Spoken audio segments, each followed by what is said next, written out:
Hello everyone, कैसे हैं आप लोग। मेरा नाम है फराज देशमुख और आप लोग देख रहे हैं इंटीग्रेटेड फराज। तो बच्चों, लास्ट वीडियो में हमने सेक्शन फार्मूला, डेफिनेशन वेक्टर्स का और कोलिनियर वेक्टर्स, पैरेलल वेक्टर्स के बारे में बहुत सारी बातें सीखे। अब इस लेक्चर में हम उन सब टॉपिक्स पे क्वेश्चंस लेंगे। तो स्टार्ट करते हैं इससे। देखो, sum of two vectors of two unit vectors, दो यूनिट वेक्टर है, उनका सम भी यूनिट वेक्टर है। यूनिट वेक्टर मतलब कि मैग्नीट्यूड वन।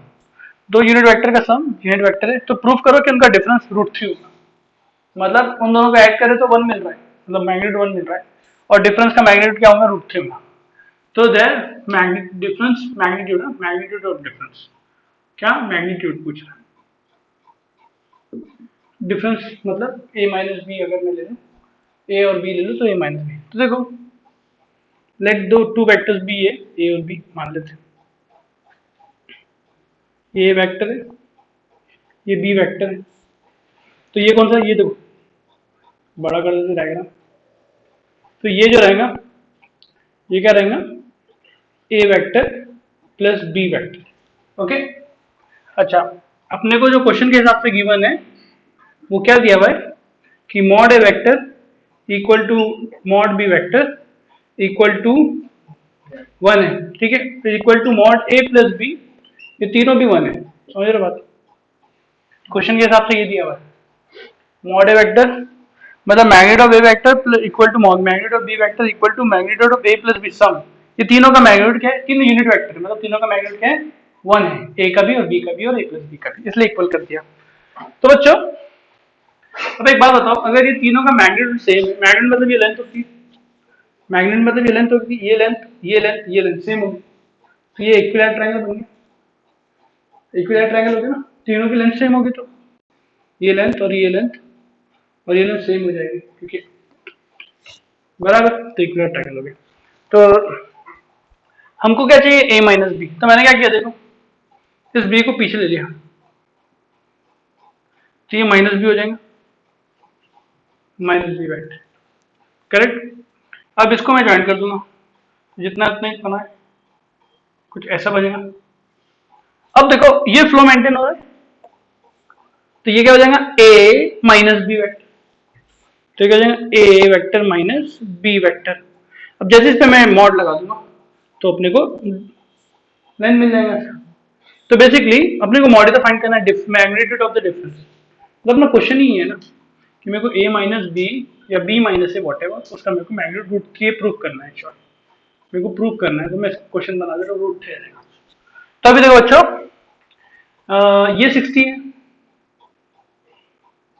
ये 60 है, ये 60 है। ओके, यहाँ तक सही है।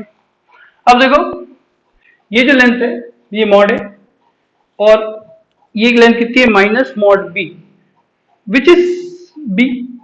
माइनस से क्या लेंथ लेना है, इसमें मॉड लगा दिया तो मॉड बी है। और ये लेंथ कितनी है, मॉड ए है। तो ये दोनों सेम है, तो ये दोनों लेंथ भी सेम है। वो तीनों सेम थे, वो तो इक्विलैटरल था। ये दोनों भी सेम हो गए ना, लेकिन ये सेम नहीं है, ये दोनों सेम है क्योंकि a माइनस बी का थोड़ी दिया, a प्लस बी ज्यादा सेम होता है। तो ये और ये सेम हो गए। तो ये कौन सा, ये जो ट्रायंगल बन गया, ये वाला ट्रायंगल, अबे नाम दे दो समझाने के लिए। ए बी सी था, ये डी लाली पिक्चर में।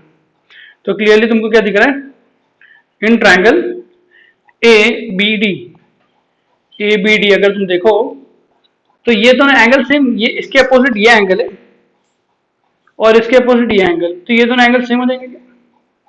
इस साइड के अपोजिट जो है side, two sides are equal, तो उनके अपोजिट एंगल भी इक्वल हो जाएंगे कि नहीं? बात सही कि नहीं?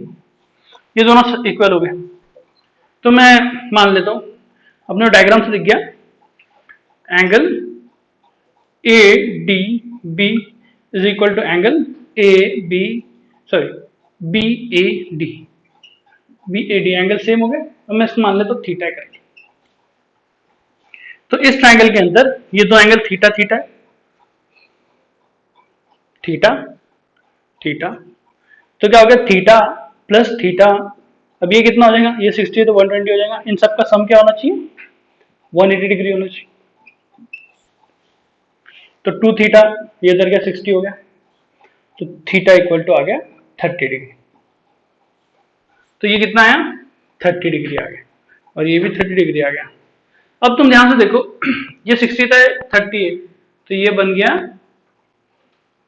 90 डिग्री, 90 डिग्री बन गया। अब ये जो ट्रायंगल है, अगर इन ट्रायंगल हम लोग इसकी पूरे ट्रायंगल की बात करें, बड़े वाले सी A D, C A D, तो ये 90 राइट एंगल ट्रायंगल हो गया।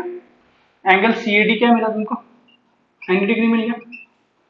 तो ये जो कि डी सी स्क्वायर प्लस, अच्छा अपोजिट है तो इक्वल टू हाइपोटेनस का square, hypotenuse equal to this square D A square plus A C square बराबर।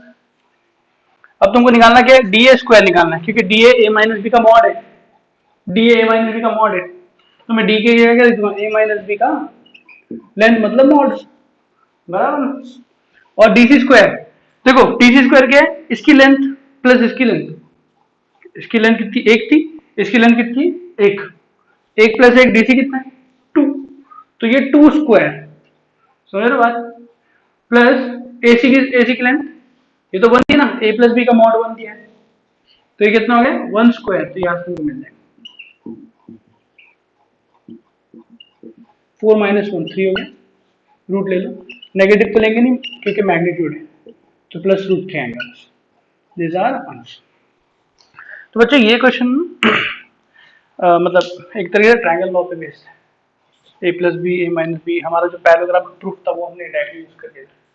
वैसे और तरीके से भी हो सकता है कि तुम ए माइनस बी, अब तुम लोगों ने फंक्शन सॉरी फोर्स में पढ़े होंगे, दो फोर्स का रिजल्टेंट क्या होता है? F1 square plus F2 square plus 2F1 F2 cos theta, उससे भी हो जाएंगे, ठीक है, दो सम उससे भी हो जाएंगे।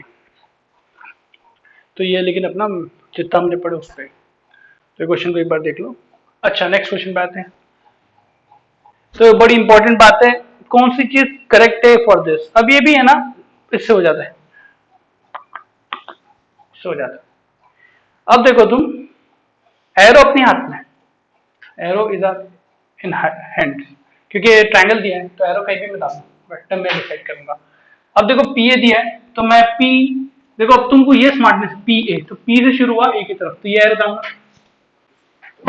पी सी दिया है, हर जगह पी सी दिया है, तो पी से शुरू हुआ पीबी, पीबी दिया है, तो पी ए दिया है, तो पी से ए की तरफ डालो तो तुम सही आ रहे हो, समझ में आ रही बात? अभी और कौन सा एरो दिया है इसमें? P A P B P C, बस उसमें क्वेश्चन है ना, और इधर बी सी दिया है, वो देख लेंगे, जरूरत नहीं पड़ेगी। इन दोनों पी ए पी सी ये दिया है, तो शायद ये आंसर, इनमें से आंसर ज्यादा करेक्ट। तो देखो अभी मेरे हिसाब से मैं एरो डाल देता हूँ, ये अच्छा ये जो दिया है ना, ये मीडियन है, सी जो ये जो मीडियन है, तो क्वेश्चन में देखा है क्योंकि दोनों इक्वल दिया है, तो लेंथ सेम होगी, ओके मीडियन है। अब मैं इधर भी अपने हिसाब से एरो डाल देता हूँ, ऐसे डाल दो, एक ऐसे डाल दो, तुम्हारी अपनी चॉइस, ऐसे डाल दिया मैंने, ठीक है। अब ट्रायंगल वेक्टर लॉ ट्रायंगलाइजेशन बताओ, इसमें लगेगा उसमें लगाओ, जल्दी से बताओ।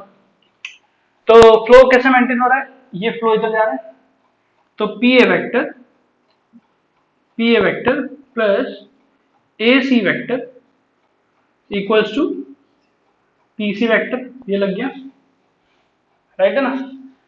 और क्या बताओ, इधर भी तो लग रहा है, फ्लो मेंटेन का हो रहा है, ये देखो फ्लो ऐसा मेंटेन हो रहा है, तो P B vector plus B C vector equal to P C vector, दोनों को ऐड कर देते, समझ रहे हो? दोनों को ऐड कर दूं, तो देखो ऐड कर दोनों को, अब देखो क्या होने वाला है, 2 पी सी वेक्टर हो गया, ऐड किया, P A plus P B हो गया, और इधर क्या हुआ, A C vector plus B C vector. अब देखो ध्यान से देखो तुम लोग, एरो मेरे कैसे है, ए सी वेक्टर और बी सी वेक्टर, ए सी वेक्टर और बी सी वेक्टर, इन दोनों की लेंथ सेम है और डायरेक्शन अपोजिट है, कैंसिल हो जाएंगे, सही है। मतलब क्या हुआ, मतलब मैं अगर इसको ऐसे लिखूं, मतलब बीच में इक्वल टू है, मैं ए सी वेक्टर को माइनस बी सी वेक्टर लिख सकता हूँ, इक्वल तो नहीं लिख पाऊंगा, डायरेक्शन उल्टा है, ये लेंथ सेम है, तो ये दोनों ए सी वेक्टर ये माइनस बी सी लिख दूंगा, तो ये दोनों कैंसिल हो जाएंगे। तो अब क्या हुआ, P A vector plus P B vector equal to P C vector, तो कौन सा ऑप्शन है? B option. ठीक है, बड़ा सिंपल था। अब देखो इसमें ना इसको और तरीके से भी कर सकते, एक ट्रिक भी है। अब हम लोगों ने कल लास्ट लेक्चर में जो पढ़े थे सेक्शन फॉर्मूले का कुछ पढ़े थे, ये ओ है, ये ए है, ये सी है, ये बी है। अगर ये मिड पॉइंट है, सी अगर मिड पॉइंट है तो क्या होगा, ये सी वेक्टर है, ये बी वेक्टर है, ये क्या है, ओ से ज्वाइन कर रहे हैं तो उसको क्या बोलते हैं? Position vector. तो सी वेक्टर क्या होता है? A vector plus B vector by 2 होगा, क्योंकि 1:1 है ना, तो 1 से मल्टीप्लाई 1:1, एम बी 1 है, एन बी 1 है, मिड पॉइंट है ना सी वेक्टर, तो ए प्लस बी बाय 2। अच्छा, अब इधर क्या है, ये ओ से स्टार्ट हुआ था। अगर तुम इसको देखो, ये देखो ओ ए, मतलब क्या हो क्या रहा है, ये ओ ए वेक्टर है और ये ओ बी वेक्टर है upon 2 is equal to O C vector. देखो ये हो रहा है ना, सी वो तो नाम हमने नाम दिए हुए, एक्चुअल में तो ओ सी ओ बी ओ ए, राइट? एक्चुअल में तो वही है ना वो, अगर मैं नाम ना दूं इनको तुम ओ ए बोलोगे इसको। तो इसको सिमिलरली देखो, इसको ध्यान से देखो, ये भी तो मिड पॉइंट है, लेकिन ओ की जगह पी लिखा हुआ है, ओ की जगह पी लिखा हुआ है। तो इसको है ना रिमेंबर में लिख लेना अपने नोट्स में बच्चों, कि अगर ऐसा केस बनता है ना, इससे हम लोग ये डिराइव करते हैं, जिस तरह से ओ सी वेक्टर वैसे ही P C vector is equal to P A vector plus P B vector by 2 होता है। सिमिलर है, ओ सी की जगह पी आ गया, मतलब ये तुमने हम लोगों ने प्रूफ किसके लिए किए थे? ओरिजिन लेके किए थे, लेकिन अगर तुम वो हटा के पी भी लिख दो तो वो भी वैलिड होगा। सिमिलर केस, क्योंकि वेक्टर तो वेक्टर ही है, ठीक है। और तुमको तो पता है सब वेक्टर को अपने ओरिजिन पे मिला सकते हैं, सही है ना। तो देखो ये डायरेक्ट हो गया क्वेश्चन, 2 इधर भेजो, बी ऑप्शन ओरली हो गया बाय सेक्शन फॉर्मूला। ये मैंने किससे किया? Triangle law of addition. और ये किससे किया? सेक्शन फॉर्मूला, दोनों में एक ही बात है। तो ये बात अभी याद रखो, हम लोग नेक्स्ट क्वेश्चन में इसको यूज करते हैं। तो बच्चों उसी टॉपिक को आगे बढ़ाते हुए क्वेश्चन लेते हैं। Prove that the sum of median away from vertex is 0। मतलब क्या हो गया, मीडियन का सम 0 होता है, प्रूव करो। अब तुमने एक ट्रायंगल बना दी पहले, ए बी सी, ये मीडियन है, ये इधर का मीडियन है और ये मीडियन है, तो डी ई एफ ले लिए। तो मतलब पूछ रहा क्या है, मतलब क्या सम तुमको प्रूव करना है? अच्छा, अवे फ्रॉम वर्टेक्स, क्योंकि वर्टेक्स से अवे ऐसा है, ऐसा। अब देखो ये मीडियन है तो तुम एरो ऐसा दो, मतलब अवे फ्रॉम वर्टेक्स दो, तो तुम ऐसे भी दे सकते हो ना, वर्टेक्स से अवे, वर्टेक्स से अवे, वर्टेक्स से अवे। तो उससे अपने को क्लैरिटी मिल जाती है कि अपने को प्रूफ क्या करना है एक्चुअल में, कि AD vector plus BE vector plus C F vector का सम 0 है। ये प्रूव करना है कि sum of the median vector है, sum of the median vector, median सही नहीं, मीडियन वेक्टर, ओके। ये मतलब देखो मीडियन वेक्टर है ना, away away away from the vertex. तो बच्चों सिंपल है, क्योंकि अभी हमने थोड़ी देर पहले तो डिस्कस किया था, रिमेंबर में एक बात तुम्हें, अभी देखो एडी क्या है, इसका mid point, D is the mid point of this, तो मैंने 2 एरो दी थी अपने हिसाब से। तो अभी हमने डिस्कस की कि एडी वेक्टर एक्चुअल में क्या होगा, A B vector plus A C vector by 2। देखो सेम चीज, O O C vector equal to O B vector plus O A vector. जिसको क्लियर नहीं आ रहा, जस्ट हमने किए थे उसको पीछे लेके देख लो, है ना, सही बात है। सिमिलरली बी वेक्टर क्या हो रहा है, अब ये ट्रायंगल बन गया, तो B vector equal to B C, अब ये एरो दे दे इधर और ये बी है, तो बी वेक्टर क्या हो गया, B C vector plus B A vector by 2, और सी एफ वेक्टर क्या हो गया, ये इधर दे दो, C B vector plus C A vector by 2 whole by 2, है ना, ये हो गया ना। अब इनका सम कर देंगे तो क्या होगा, देखो ये अपने को प्रूफ करना था, ये प्रूफ दैट था, सम कर दो इनका। तो देखो AD vector plus B vector plus C F vector equal to, नीचे 2 कॉमन है सब में 2 कॉमन है, अब ध्यान से देखो, A B vector plus A C vector plus B C vector plus B A vector plus C B और C B vector plus C A vector, ये हो गया। इन तीनों को मैं सबको ऐड कर दिया। तो बच्चों अभी ध्यान से देखेंगे, अगर तो ए बी वेक्टर और बी ए वेक्टर कैंसिल हो जाएंगे, क्योंकि B A vector is minus A B vector, direction उल्टा हो गया ना। ए मतलब ए से शुरू हो रहा बी पे जा रहा है, और बी से शुरू हो रहा बी पे जा रहा है, तो एक्स उल्टा है। सिमिलरली ए सी वेक्टर और सी ए वेक्टर गया, B C vector C B vector गया, तो सब कैंसिल हो गए, जीरो हो गए। तो A D vector plus B vector plus C F vector अपने को मिला जीरो। प्रूफ हो गया, सिंपल था। मतलब वो जो शॉर्टकट मैंने बताया उस पर बेस था, मतलब जो मीडियन का हमने बात देखी उस पर से हो गया है, तो काम की चीज है वो, उसको याद रखना। अब नेक्स्ट क्वेश्चन देखो, if the mid point of consecutive sides of quadrilateral are joint, okay, then prove that the resulting quadrilateral parallelogram. अच्छा, कॉन्सेक्यूटिव साइड्स म्हणजे काय, एक क्वाड्रिलेटरल ले लिया रैंडम, तो ऐसा ऐसा ले रहा हो कि तुम्हें कुछ दिखे ना हो, ना पैरेललोग्राम दिखे ना कुछ दिखे क्योंकि वो क्वाड्रिलेटरल जनरल बना दिया, तो पैरेललोग्राम भी क्वाड्रिलेटरल लेकिन जनरल बना दिया। इसका नाम दे दिया A B C D, okay, पहला काम। अब क्वेश्चन क्या बोल रहा है कि इनके जो मिड पॉइंट्स है, इसका मिड पॉइंट, इसका मिड पॉइंट, इसका मिड पॉइंट और इसका मिड पॉइंट, इनको ज्वाइन कर दो।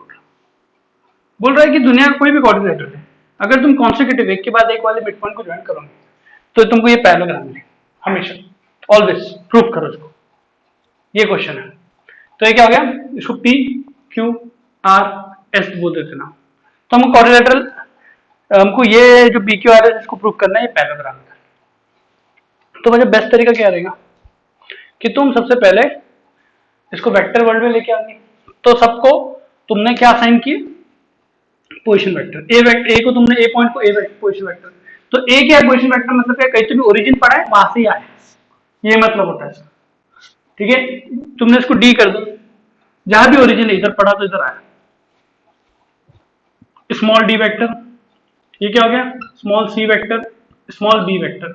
तुमने पहला स्टेप क्या रहेगा, ऐसे टाइप के जो जनरल प्रूफ रहते हैं ना, assign position vector to them, first काम असाइन कर दिया। सेकंड, अब ये जो पी क्यू पी है ना, तो देखो ये पी का लेंथ क्या हो जाएगा, क्योंकि मिड पॉइंट है, तो क्या हो जाएगा, पी पॉइंट का पोजीशन वेक्टर क्या हो जाएगा, डी प्लस सी या C plus D by two, P point. Q का क्या हो जाएगा, B plus C by two. R का क्या हो जाएगा, A plus B by two. और एस का क्या हो जाएगा, A plus D by two. समझ रहे हो, एस की पोजीशन वेक्टर है, ये पॉइंट के बाजू लिखा, मतलब इसका पोजीशन वेक्टर ए और डी का मिड पॉइंट है, तो ये पोजीशन वेक्टर रहेगा, और वो मिड पॉइंट क्या है, एस है, तो एस का पोजीशन वेक्टर ही हो गया। तो ये भी ओरिजिन से आ रहे हैं सब वेक्टर से। तो मैं बार बार इसलिए बोल रहा हूँ ताकि चीजें क्लियर रहे। अब तुमको क्या प्रूफ करना है कि ये जो चीज है पी क्यू आर एस, ये क्या है, पैरेललोग्राम। तो मतलब तुम इन दोनों को अगर पैरेलल प्रूफ कर दो तो काम हो जाएगा तुम्हारा। तो बच्चों पी एस क्या होगा, पी एस वेक्टर, पी से निकला एस की तरफ, तो पी एस वेक्टर क्या होता है, position vector of S minus position vector of P, P point, sorry, position vector of S minus position vector of P. तो पी एस वेक्टर है क्या, पोजीशन वेक्टर ऑफ एस क्या है, ये है, इसका पोजीशन वेक्टर ये, A vector plus D vector by two minus position vector of P क्या है, C vector plus D vector by two. तो क्या मिला, पी एस वेक्टर क्या मिला, two two A minus C D D cancel, तो क्या मिला, A vector minus C vector by two. P S vector तुमको मिल जाए, A vector minus C vector by two. बच्चों अब तुमको पी एस को किससे प्रूफ करना है, पहले लेकर क्यू आर से, तो क्यू आर भी निकालते हैं। तो क्यू आर क्या रहेगा, Q R vector will be position vector of R minus position vector of Q. तो पोजीशन वेक्टर ऑफ आर क्या है, तो Q R vector will be, R का है A plus B by two और Q का है B plus C by two, right है ना। तो इसमें क्या हो रहा है देखो, ए माइनस सी इधर क्या, बी इधर भी कैंसिल, टू नीचे, तो क्यू आर वैक्टर क्या मिला बच्चों, ए माइनस सी वैक्टर बाय 2। अब देखो P S vector exactly same है, तो ये इक्वल वैक्टर हो गए। और मैंने तुमको इक्वल वैक्टर के एग्जांपल में बोला था कि इक्वल वैक्टर का एग्जांपल ये है कि opposite sides of parallelogram equal vector है, मतलब मैग्नीट्यूड भी सेम है, डायरेक्शन भी सेम। तो बच्चों तुमने इनको पैरेलल प्रूफ कर दिए, तो ये भी ऑटोमेटिकली पैरेलल प्रूफ हो जाएंगे कि लेंथ सेम है। तुम और भी कर सकते हो, S R vector P Q vector निकालो, जिस मैंने तो उससे भी प्रूफ हो जाए बराबर। तो तुम लोगों ने क्या प्रूफ कर दिए कि ए बी सी डी अगर कोई क्वाड्रिलेटरल है रैंडम, उनके मिड पॉइंट्स को अगर मैं ज्वाइन करूं तो बीच में हमेशा पैरेललोग्राम बनता है, तो P Q R S is always a parallelogram. तो हम लोग घुमा फिरा क्या बोले कि P Q R S quadrilateral P Q R S is a parallelogram. तो बड़ी इंपॉर्टेंट चीज थी बच्चों, इसमें ये बहुत इंपॉर्टेंट क्वेश्चन था, इसमें हमने को कुछ नहीं दिया था, हमने ना अपने हिसाब से असाइन किया और प्रूफ की, अपने हिसाब से असाइन किए और हम लोग क्वेश्चन देते हैं। तो बच्चों ये क्वेश्चन देख लेंगे, in triangle P Q R S and T R 2 points on, तो डायग्राम ही बनाते इतना पड़ेगा, डायग्राम ही अपना काम करेगा। पी क्यू आर ट्रायंगल ले लिए, P Q R, S and T, S किस पे, क्यू आर पे, और टी, एस इधर है और टी पी आर पे, पी इधर टी इधर है।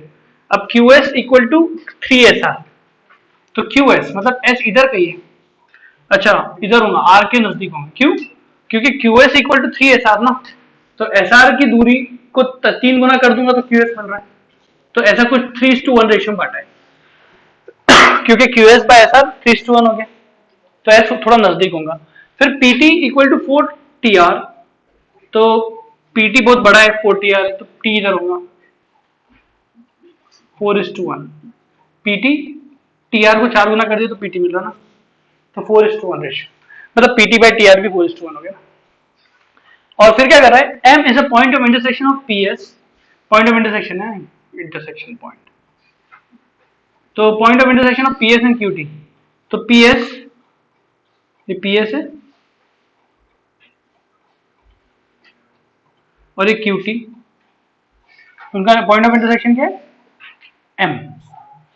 ये यहां तक पर चल गया हमारा पॉलीगॉन। अब क्वेश्चन क्या बोला है, Q M is to M T पूछे, Q M is to M T equal to what, मतलब Q M is to M T, okay, ये हमारा क्वेश्चन।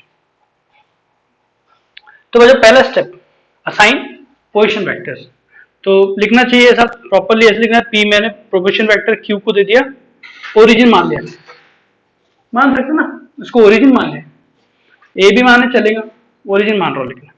फिर पोजीशन वेक्टर मैंने आर को क्या असाइन किया, स्मॉल आर ले लेते, या तो ए ले लेते, छोड़ो ए ले लेते, ए वेक्टर, और पोजीशन वेक्टर ऑफ पी को मैंने ले लेता हूं स्मॉल बी।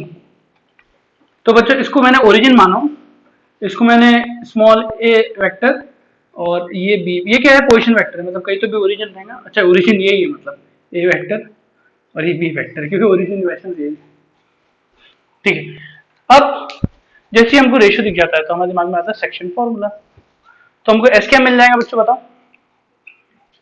तो इधर लिख देते हैं, एस क्या मिला, 3 से मल्टीप्लाई हुआ 3a वेक्टर, 1 इससे मल्टीप्लाई हुआ 1 इंटू 0 अपॉन 3 प्लस 1, राइट, तो 3/4, 3/4 एस का अपने को मिल गया 3/4, क्या ये एस का पोजीशन वेक्टर, जो ओरिजिन मानने से फायदा क्या है, मल्टीप्लाई का 0 हो जाता है ना, इजी हो जाता है काम। अच्छा, और टी क्या मिलेगा मेरे को, बी 1 से मल्टीप्लाई हुआ, 4a से मल्टीप्लाई हुआ, तो 4a plus B upon 4 plus 1 जो कि 5 हो गया, ये हो गया टी का पोजीशन वेक्टर। तो ये एक्चुअल में इजी है, कोऑर्डिनेट से इजी है, क्योंकि इसमें एक ही एक्स वाई वाई नहीं रहता, एक ही रहता है। तो तुमको देखो एस का पोजीशन वेक्टर और टी का पोजीशन वेक्टर मिल गया, राइट, एस का पोजीशन वेक्टर, टी का पोजीशन वेक्टर तुम लोग को मिल गया। अब ये जो एम है, ये पी टी, क्यू टी और पी एस, क्यू टी और पी एस का इंटरसेक्शन है। अब हमको पूछा गया Q M by M T, तो मैं क्या करता हूं, मान लेता हूं, लेट कर लेता हूं, Q M by M T lambda by 1 है, ठीक है, Q M by M T lambda by 1, तो ये क्या हो गया लैम्बडा, तो एक काम करते हैं, लैम्बडा बाय 1, देखो लैम्बडा इससे मल्टीप्लाई होगा, तो मैं चाहता हूँ कि लैम्बडा उड़ा तो जितना उड़ा उतना अच्छा है, तो 1:λ लैम्बडा 1 नहीं कर रहा हूँ, λ:1 की जगह 1:λ कर दिया। समझ रहे हो बात? ये देखो लैम्बडा में अगर इधर लिखूंगा तो उससे मल्टीप्लाई होगा ना, तो मैं इधर लिखा तो 0 हो जाएगा। तो अभी मैं इधर लिखता हूँ मेरे लेट वाले काम, QM/MT को मैंने माना 1:λ, और सिमिलरली मैं PM/MS को भी मान लेता हूँ। PM/MS को मैंने मान लिया, अभी कुछ मानो μ/1 मान लेता हूँ। तो μ/1। तो बच्चों अभी हमारा m के कोऑर्डिनेट्स देखो, अगर मैं m को देखूं, m को QT के रेस्पेक्ट में, तो मेरे को m के पोजीशन वेक्टर क्या मिलेगा, 1 उधर मल्टीप्लाई हुआ 4a vector plus b vector upon 5 plus lambda के 0 से मल्टीप्लाई हुआ लैम्डा इंटू 0 अपॉन रेशियो क्या है, λ:1 तो λ+1। किसके रेस्पेक्ट में m मिला मेरे को, किसके रेस्पेक्ट में मिला, कि QT के रेस्पेक्ट में मिला। और अगर मैं उसी m को PS के रेस्पेक्ट में देखूं तो मेरे को m क्या मिलेगा, μ/1 मानो ना, μ/1, तो म्यू से मल्टीप्लाई हुआ तो 1:μ मानो। मेरे को लगता है इसमें भी 1:μ मानना ही आसान है, क्योंकि देखो हम लोग क्वेश्चन के हिसाब से सोचेंगे, क्योंकि सोचो तुम लोग, क्योंकि म्यू b से मल्टीप्लाई हो रहा तो म्यू भी मिल रहा है, और 1 से मल्टीप्लाई, म्यू से मल्टीप्लाई रहा करना लग रहा था, तो मैं 1 से मल्टीप्लाई करा 3a vector by 4 plus mu से मल्टीप्लाई हुआ म्यू b वेक्टर अपॉन μ+1। तो वैसे दोनों एक ही पॉइंट है ना, दोनों एक ही पॉइंट है, दोनों को इक्वेट कर देंगे, दोनों क्या कर देंगे, इक्वेट कर देंगे। तो मैं जगह छोड़ो, तो हम लोग इक्वेट कर देते। तो इधर क्या हुआ, 4a वेक्टर बाय 5 को बांट दिया उसके नीचे, और नीचे λ+1 लिख दिया, प्लस ये तो b vector by 5 λ+1 simplification which is equal to 3a vector by 4 μ+1 plus mu B vector by μ+1। तो a वेक्टर के बाजू वाले को कंपेयर करेंगे और b वेक्टर के बाजू वाले को कंपेयर करेंगे। तो 4/5 λ+1 इक्वल्स टू 3/4 μ+1, ये इक्वेशन 1 मिली मेरे को। a के बाजू ये था, ये इधर a के बाजू ये था, b के बाजू इधर क्या 1/5 λ+1 equals to mu upon lambda μ+1, 4 नहीं था ना, सही आ रहे ना हम लोग, ठीक। दोनों को मेरे को तो समझदारी लग रही है, रेशियो ले लो, डिवाइड कर देंगे, तो क्या 4/5 5 ये पूरा कैंसिल हो गया, 4 अकेला बचा, μ+1 कैंसिल हो गया, 3/4 म्यू हो गया, राइट है। तो म्यू क्या मिल गया तुमको, 16/3। तो मतलब तुमको लैम्डा ये निकाला था 1/λ, तुमको म्यू मिल गया, PMS मिल गया 1/16/3, 3 से 16, ठीक है, 3/16 मिल गया। अच्छा, अब भी देखो म्यू मिल गया, अब म्यू को क्या करो, किसी एक में उठा के रख दो, इसमें रख दो उठा के, म्यू को इधर रख दो, तुमको लैम्डा भी मिल जाएगा। तो लैम्डा की वैल्यू अब कैलकुलेशन तुम लोग कर लेना, लैम्डा तुमको मिलेगा 4/15 आ रहा है, ओके 4/15। तो देखो लैम्डा ये है, तो QM/MT पूछा था, तो QM/MT क्या हो गया, 1/λ था, तो लैम्डा क्या 4/15 लिख दोगे, तो QM/MT क्या हो जाएगा 1/4/λ, तो 15/4। तो बच्चों कैलकुलेशन कर लेना। नेक्स्ट क्वेश्चन देखते हैं, ओके। तो बच्चों ये क्वेश्चन है, find a vector of magnitude 5/2 units, magnitude दे दिया 5/2 और इसके पैरेलल है 3i + 4j के, तो जो ये इसके पैरेलल है तो इससे मेरे को यूनिट वेक्टर मिल जाएगा, और उसका मैग्नीट्यूड 5/2 है, तो मैं इसके यूनिट वेक्टर से मल्टीप्लाई कर दूंगा। तो पहले मैं इसको क्या करता हूँ, इसको बी वेक्टर ले लिया 3i + 4j, अब इसका यूनिट वेक्टर निकालते हैं, तो बी कैप निकालना है मेरे को, हमको पता है वो क्या होता है, B vector upon mod B. तो बी वेक्टर क्या है 3i + 4j, और मॉड बी क्या है √3² + 4², 25 का √5। तो 3i + 4j अपॉन 5। तो ये क्या मिल गया तुमको, बी कैप मिल गया। अब इस वेक्टर का यूनिट वेक्टर मिल गया, इस वेक्टर का यूनिट वेक्टर। अब तुम्हारे को जो वेक्टर निकालना है वो 5/2 टाइम्स है बी कैप, मतलब डायरेक्शन उसका बी कैप के अराउंड है, और तुमने 5/2 से मल्टीप्लाई कर दिया। तो हमारा जो आंसर वाला वेक्टर मान लो ए है, वो आंसर क्या है 5/2 इंटू बी कैप। तो मल्टीप्लाई करा दी, 3i 4j प्लस 5, 5 कैंसिल, तो आंसर आ गया 3/2i कैप प्लस 2j। तो बच्चों क्या answer 3/2i plus 2j। Easy question, लेकिन बता दे तो उससे क्लियर हो जाती है।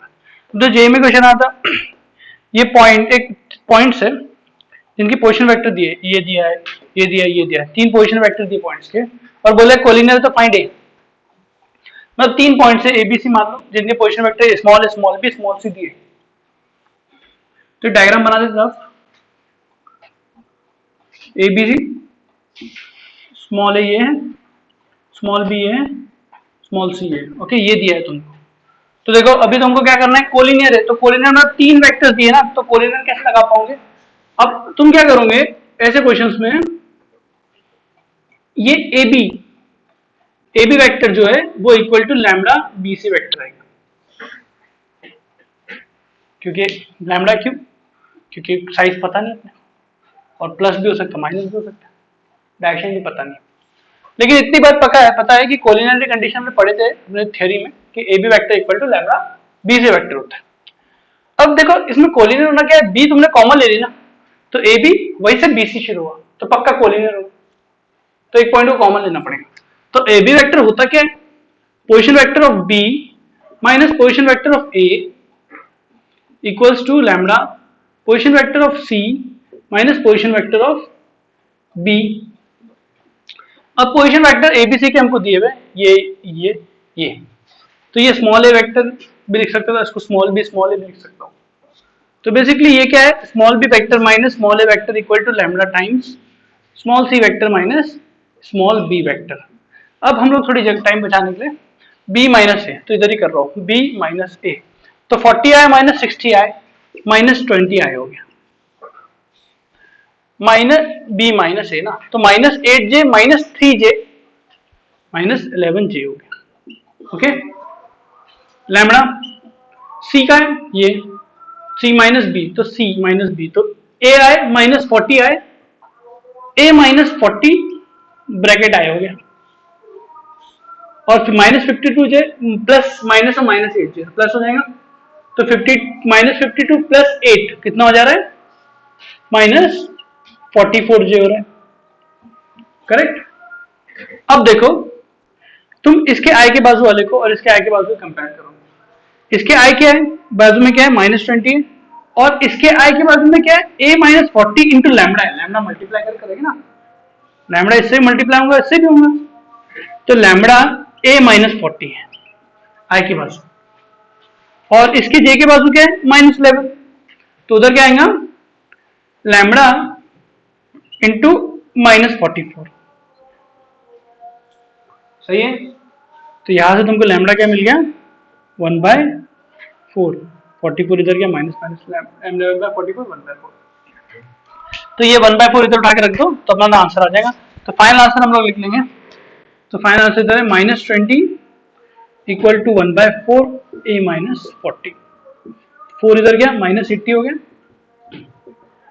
ए माइनस 40 ये इधर गया, तो equal to minus 40, minus 80 plus 40 minus. तो बच्चों ये ऑप्शन था माइनस 40 वाला, तो ये ऑप्शन करेक्ट है जो ऑप्शन मैंने दिया है। तो जेई का क्वेश्चन था, समझ के बाद सिंपल है ना, बीच का पॉइंट लेना है, और ये सब देखो पोजीशन वेक्टर काम कितना आता है। अब ये बात इंपॉर्टेंट है कि अगर तुम 3 वेक्टर्स को ऐसे रिप्रेजेंट करते हो एबीसी, कोई पोजीशन वेक्टर से पॉइंट 3 पॉइंट्स के, तो 3 पॉइंट कोलिनियर रहेंगे अगर तुम उसको ऐसे रिप्रेजेंट करते हो और उनके बीच में रिलेशन होता है X A plus Y B plus Z C का रिलेशन क्या होता है X plus Y plus Z.